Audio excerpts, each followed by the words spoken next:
Oh, that was scary. I didn't expect November to be here that soon.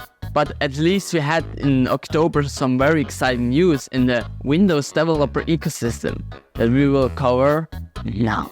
Windows Terminal now has a Canary channel. This channel provides even more frequent updates than the Terminal Preview channel. To use it, you can use the new Evergreen installer, or for the portable version you can download a zip file. The links to these two things can be found in the announcement post, which is linked in the description. Coming to our all favorite toy, PowerToys version 1.75 comes with a new Environment Variables Manager. It is a big update from the old Environment Variables editor included in Windows. It even comes with the ability to set profiles and to switch between them. In addition to this very cool new tool, there's a new dashboard page in the PowerToys settings, which allows you to quickly see the different shortcuts that you have set for the PowerToys modules, and you can easily enable and disable all the modules. This month, a whole 3 preview versions came out for Visual Studio 17.8.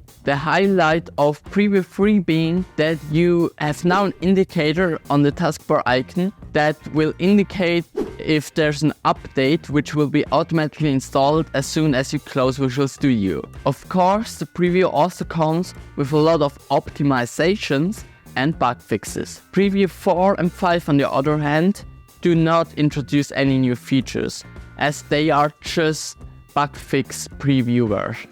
Visual Studio Code version 1.83 finally makes it easier to find the commands you need in the command bar with the help of fuzzy search. For example, searching for turn on autosave will now automatically display you the right command, the one that you're searching for. Whereas in previous version you had to know the exact name of the command you were searching. For DevHome version 0.6 there isn't much to say, except that if error occur while setting up your machine, they will now be displayed.